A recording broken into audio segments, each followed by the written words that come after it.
President Jammu Kashmir समाज कल्याण केंद्र doctor Rakesh Khajuria जी, vice president Jammu Kashmir समाज कल्याण केंद्र श्री जे.के. वैद्य जी, जनरल सेक्रेटरी जम्मू कश्मीर समाज कल्याण केंद्र श्रीमान अशोक भान जी, श्री माता वैष्णो देवी श्राइन बोर्ड के मानद सदस्य श्रीमती गुंजन राणा जी, श्री माता वैष्णो देवी श्राइन बोर्ड की मानद सदस्य श्री सुरेश शर्मा जी, माननीय सदस्य Shri Mata Vaishno Devi shrine board, Shri B R. Sharma साहब, पूर्व chief secretary, Shri Ramesh Kumar ji, divisional commissioner, सभागार में उपस्थित जम्मू कश्मीर प्रशासन के अनेक कार्यरत वरिष्ठ अधिकारी, सभी श्रेष्ठ और ज्येष्ठ जन, प्यारे बच्चों, देवियों, सज्जनों और मित्रों, सबसे पहले मैं जम्मू कश्मीर समाज कल्याण केंद्र के फाउंडर डॉक्टर आर.आर. खजूरिया जी की पुण्य स्मृति को नमन करता हूं, उन्हें अपनी श्रद्धांजलि अर्पित करता हूं। निजी तौर पर मेरा विश्वास है कि निस्वार्थ सेवा के जो मूल्य उन्होंने पीढ़ी दर पीढ़ी नागरिकों को सौंपे हैं, वह आने वाली सदियों तक पूरे समाज का मार्गदर्शन करेगी। बच्चों तक मेरी बात पहुंचाने के लिए साइन लैंग्वेज इंटरप्रेटर मौजूद हैं।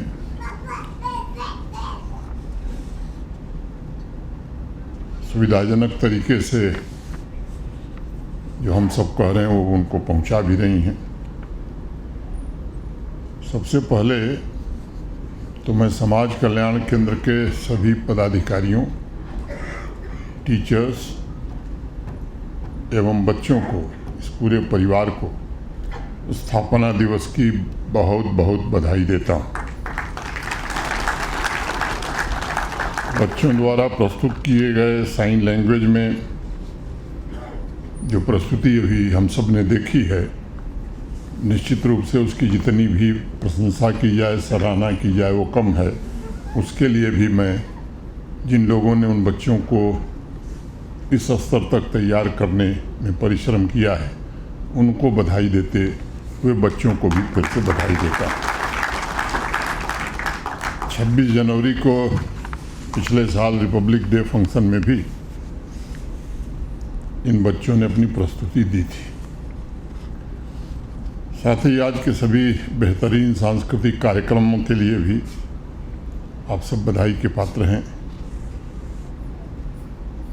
मैं जानता हूं कि इस स्कूल की यात्रा आसान नहीं रही है। अभी अध्यक्ष जी ने हम सबके सम्मुख उस यात्रा का एक संक्षिप्त विवरण प्रस्तुत किया है, लेकिन जो अतुलनीय उपलब्धियां आप सबने हासिल की हैं,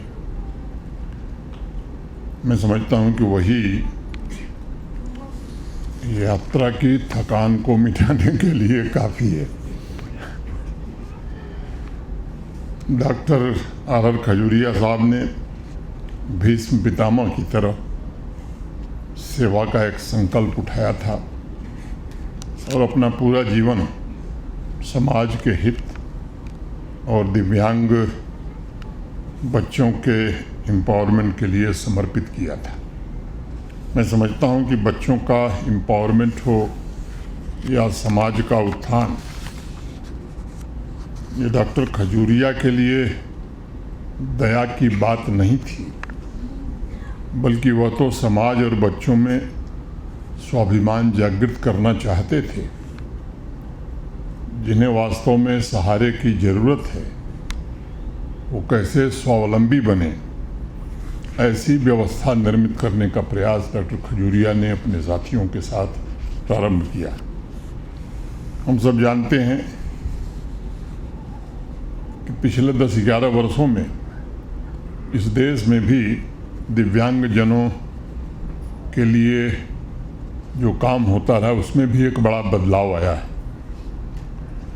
प्रथा भी बदली है। जिन्हें सहारे की आवश्यकता है उनके लिए किए जाने वाले काम को अब कृपा की दृष्टि से नहीं देखा जाता है, बल्कि करुणा और सम्मान के साथ उनका हक उन्हें दिया जाए, उन्हें मिल सके, ऐसी व्यवस्था बनाने की कोशिश देश में पिछले 11 वर्षों से हुई है। जम्मू कश्मीर में भी उसका असर पड़ा है। एक हिंदी के बड़े मशहूर व्यंग्यकार थे बिशन टंडन, बाद में श्रीमती गांधी के कार्यालय में वो काम करते थे। तो एक सारिका करके हिंदी की मैगजीन छपती थी, उसमें उनका एक लेख छपा कि जनक का धनुष किसने तोड़ा। तो बचपन में मैंने पढ़ा था, मैं उसको 2 मिनट में सुना देता हूँ। भारत सरकार बहुत चिंतित हुई कि आखिर देश का विकास हो क्यों नहीं रहा है। तो गंभीर बैठक हुई, रिटायर्ड चीफ सेक्रेटरी लोग भी हैं, इसी तरह के अफसर रहे होंगे। तो तय हुआ कि एक आयोग का गठन किया जाए। आयोग के अध्यक्ष और सदस्य नामित किए गए। आयोग की भी महत्वपूर्ण बैठक पहली बार जब हुई तो उन लोगों ने तय किया कि अगर प्राइमरी शिक्षा देश की सुधर जाए तो विकास को गति मिलेगी। फिर आयोग के अध्यक्ष जी ने तय किया कि ग्रामीण अंचल के किसी प्राइमरी पाठशाला में चलते हैं, वहाँ देखते हैं कि पढ़ाई कैसी हो रही है, क्या दिक्कतें हैं। तो योजनाबद्ध ढंग से वो गए। मौसम यही रहा होगा, थोड़ा और ठंड रही होगी। पहुँचे तो जो प्रधान अध्यापक थे, मैंने हेडमास्टर जिसे आप कहते हैं, वो चारपाई पर आराम कर रहे थे, धूप का आनंद ले रहे थे। जाकर के उन्होंने बताया कि साहब ऐसे ऐसे भारत सरकार ने एक आयोग बनाया है, मैं उसका अध्यक्ष हूँ। तो प्रधानाध्यापक महोदय ने अध्यक्ष जी को बताया कि देखिए मेरे विद्यालय में पठन पाठन बहुत उच्च कोटि का है, अनुशासन भी बहुत अच्छा है। मेरे यहाँ जो सबसे ऊंची दर्जा है, मैंने हाईएस्ट क्लास जो है वो 5th है। 5वीं कक्षा में चलिए आपको मैं दिखाता हूँ। तो अध्यक्ष जी गए प्रधानाध्यापक साहब के साथ। सारे बच्चे खड़े हो गए। जब जो अध्यापक पढ़ा रहे थे उन्होंने कहा बैठ जाओ, तो उन्होंने स्थान ग्रहण किया। प्रधानाध्यापक महोदय ने कहा कि देखिए अध्यक्ष जी अनुशासन देख लिया। आपने कहा देख लिया। अध्यक्ष जी ने बच्चों से, टीचर से पूछा कि क्या पढ़ा रहे थे। तो टीचर ने कहा कि सीता विवाह का प्रसंग पढ़ा रहे थे। तो अध्यक्ष जी ने एक बच्चे को खड़ा किया और कहा कि जनक का धनुष किसने तोड़ा। तो उसने कहा मैंने नहीं तोड़ा। फिर वो दूसरे से पूछा, तो उसने भी कहा कि मैंने नहीं तोड़ा। सब बारी बारी से सबने यही जवाब दिया कि हमने जनक का धनुष। अब जो टीचर पढ़ा रहे थे उनसे पूछा तो कहे साहब मैं 10 साल से यहाँ अध्यापक हूँ, कोई जनक का धनुष यहाँ नहीं था, तो टूटने का कहाँ सवाल है। फिर वो हेडमास्टर साहब से पूछा गया तो उन्होंने कहा कि 15 साल से मैं भी हूँ, जब से मैं हूँ इस विद्यालय में कोई जनक का धनुष नहीं था। इसलिए तो संयोग से जो पूर्व प्रधानाध्यापक थे, मैंने वो रिटायर हो गए थे, उसी गांव के रहने वाले, उनको बुलाया गया। आए तो उनसे पूछा गया तो उनका साहब मैं भी 22-23 साल यहाँ सेवारत था, जब मैं था तब भी कोई जनक का धनुष यहाँ। अध्यक्ष जी को समझ में आ गया कि अनुशासन और पठन पाठन कैसा है। वो अपना रास्ता किए दिल्ली की ओर बढ़े। और जो तैनात हेडमास्टर साहब थे वो बड़ी चिंता में पड़े। तो उन्होंने तय किया कि अब इसका क्या उपाय किया जाए। कागज़ मंगाए और एप्लीकेशन, प्रार्थना पत्र उन्होंने लिखा। जैसे यहाँ जेडो होते हैं, जोनल एजुकेशन अफसर, हम लोग क्या वो मैंने डिस्ट्रिक्ट लेवल पर एक बेसिक शिक्षा अधिकारी होता है और तहसील स्तर पर एक सब डिविजनल इंस्पेक्टर होता है। तो उन्होंने प्रार्थना पत्र बनाया कि महोदय बेसिक शिक्षा अधिकारी महोदय, मेरे विद्यालय के जनक का धनुष गुम हो गया है, खो गया है। कृपया हमारे विद्यालय के लिए अविलंब एक जनक का धनुष उपलब्ध करावें। इसके न होने से बच्चों के पठन पाठन में बहुत व्यवधान आ रहा है। तब सीधे तो वहाँ जा नहीं सकता था वो पहले SDI साहब के गया, तहसील पर गया, तो वो अक्सर दौरा करते थे क्योंकि बड़े स्कूल थे, उनको देखना रहता था कि पठन पाठन और अनुशासन कैसा है। 10-15 दिन बाद आए, वो देखे तो सामान्य रूप से कागज़ पढ़ते नहीं थे। 2 ही शब्द आता था, संस्तुति के साथ अग्रसारी, रिकमेंडेड एंड फॉरवर्डेड। वो लिखा, उन्होंने भेज दिया। फिर वो डिस्ट्रिक्ट हेडक्वार्टर पर गया, बेसिक शिक्षा अधिकारी महोदय ने देखा। अब वो प्रक्रिया जो चलती है, धीरे धीरे वो सचिवालय जम्मू का हो, श्रीनगर का या लखनऊ का पहुंच गया, तो पहुंच गया। अब वो जो एजुकेशन सेक्रेटरी थे, किसी महत्वपूर्ण बैठक से लौट करके आए थे, कुछ प्रस्ताव लेकर के गए थे नए इंजीनियरिंग कॉलेज बनाने का। चीफ सेक्रेटरी और फाइनेंस सेक्रेटरी ने अप्रूवल नहीं दिया था, बड़े दुखी थे बेचारे। जब ये प्रस्ताव देखे तो उनको लगा कि ऐसा मसाला है कि अगली बार न चीफ सेक्रेटरी रोक पाएंगे न फाइनेंस सेक्रेटरी रोक पाएंगे। तो तैयारी के लिए उन्होंने बड़ी मेहनत की। जनक के धनुष का मामला था तो गृह सचिव से बात किया, DGP के साथ बैठक करी, सारे थानों को निर्देश दिया गया कि जहाँ जहाँ जनक का धनुष से हिंसा तो न भड़के, इसका ख्याल रखा जाए। करते कराते वो जब बजट का समय आता था, थोड़ा पहले हो गया, मार्च महीना आ गया, तो फाइल पहुंच गई। तो जब अंतिम बैठक हुई, मैं इसको संक्षेप कर रहा हूँ, टाइम अनावश्यक लगेगा। तो अंतिम बैठक में उनके प्रस्ताव पर बहुत विचार हुआ, गंभीरता से, सहानुभूतिपूर्वक, और फैसला ये हुआ कि इस वित्तीय वर्ष में संभव नहीं है, अगले वित्तीय वर्ष में इसको देखा जाएगा। तो वो व्यवस्था वही है, मैंने उसमें कुछ बढ़ता है घटता है। बच्चों और सभी पदाधिकारीगण, मैं मोटे तौर पर दिव्यांग जनों को एम्पावर करने के लिए मुझे लगता है कि 4 बातें बड़ी महत्वपूर्ण मुझे समझ में आती हैं। पहली बात कि उनकी स्ट्रेंथ को हम पहचानें कि कहाँ वो सबसे अच्छा कर सकते हैं और उसे कैसे प्रमोट किया जा सकता है। दूसरा, एक समावेशी वातावरण हम तैयार कर सकें जो उन्हें इंडिपेंडेंट थिंकिंग और इंडिपेंडेंट डिसीजन लेने में मदद करे। तीसरा, अगर हम ध्यान देंगे तो उनकी डिसीजन मेकिंग क्षमता को कैसे हम पूरा सहयोग दे सकते हैं। और चौथी बात, सेल्फ लर्निंग और सेल्फ इम्प्रूवमेंट के लिए कैसे एक अनुकूल वातावरण हम तैयार कर सकते हैं। ये 4 बातें अगर हम कर सके तो मुझे लगता है कि हम अपने दिव्यांग बच्चों की क्षमताओं को पहचान भी सकते हैं, उनकी सीमाओं पर ध्यान भी केंद्रित कर सकते हैं और उन्हें आगे बढ़ने का मार्ग भी प्रशस्त कर सकते हैं। यह आवश्यक है कि हियरिंग इम्पेयर्ड बच्चे को देखते हुए हम उनकी विकलांगता पर ध्यान देने की बजाय उस बच्चे की अद्वितीय प्रतिभा की ओर ज़्यादा ध्यान दें।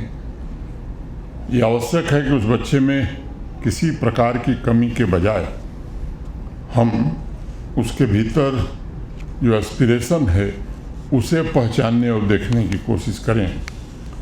और एस्पिरेशंस और ड्रीम्स, इनकी कोई भाषा नहीं होती है।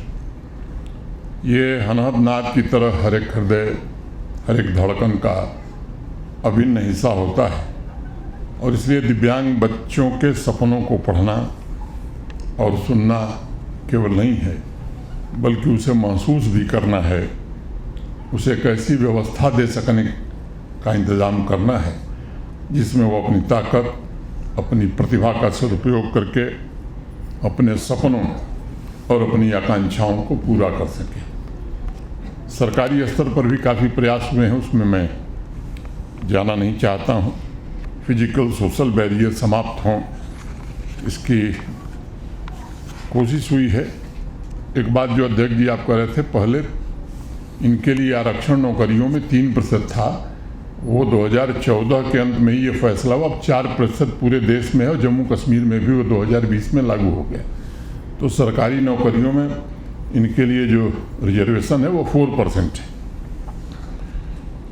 समाज कल्याण विभाग भी निरंतर कोशिश में लगा हुआ है, अपनी ओर से हर कोशिश कर रहा है।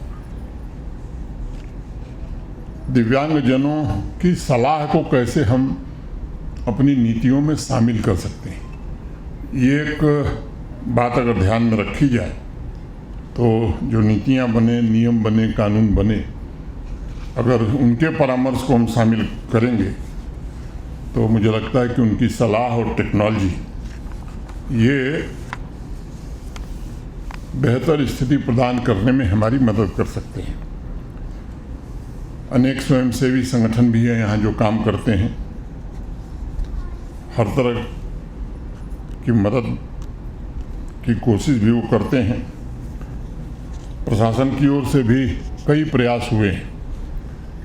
एक यूनिक डिसेबिलिटी कार्ड पूरे जम्मू कश्मीर यूटी में बनाने की कोशिश हुई है, जिसमें मोटे तौर पर ये ध्यान है, इधर 6-8 महीने में क्या प्रगति हुई है मैं नहीं जानता, लेकिन पिछले साल तक 92% ऐसे लोगों की पहचान करके उनको आईडी दी जा चुकी थी। मैं समझता हूँ कि शायद वो थोड़ा और बढ़ गया होगा या 100% हो गया। मैं एक सेंट्रलाइज डेटाबेस अब यहाँ तैयार हुआ है।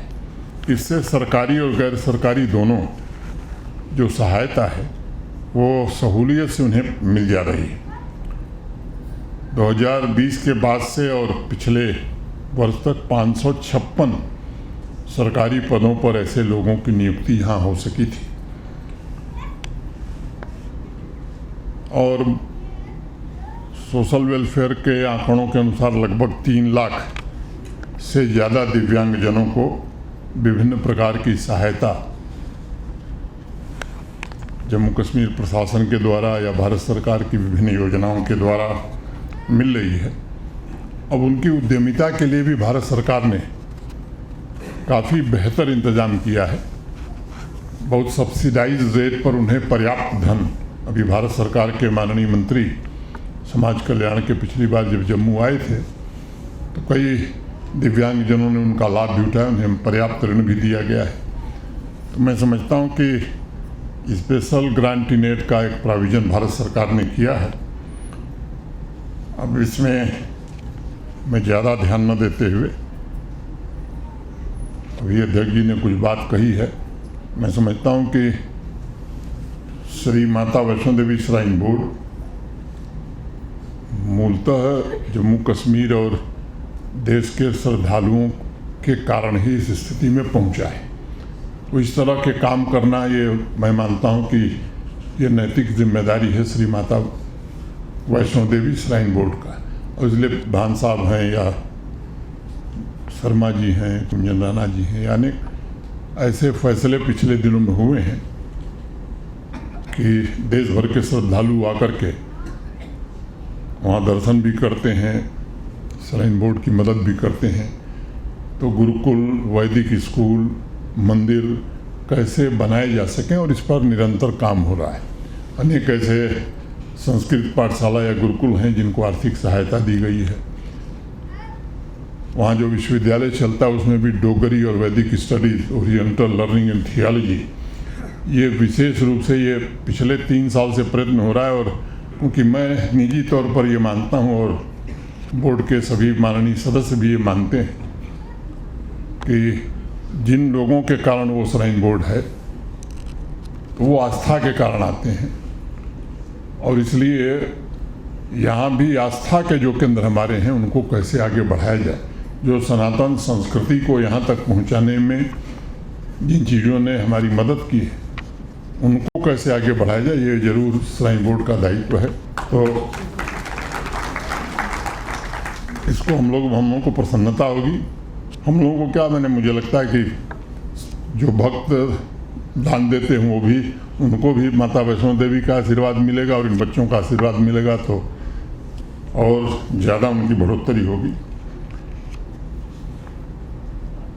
लेकिन एक कोशिश मैं यहाँ बैठे हुए सभी लोगों से तो निवेदन करूँगा ही, कोशिश करनी चाहिए कि समाज के और लोग भी ऐसे पुनीत काम से जुड़ें। वो चाहे वो व्यापार जगत के लोग हों, कॉरपोरेट जगत के लोग हों, समाज में भी प्रभावशाली लोग हैं। दुनिया भर का काम हम करते हैं और इसमें भी अगर थोड़ा हम खुद ये मान करके कि नहीं हमारा एक काम ये भी है, तो मैं समझता हूँ कि इस सेवा के अप्रतिम काम के भागीदार आप बन सकते हैं, उसका पुण्य आप बटोर सकते हैं।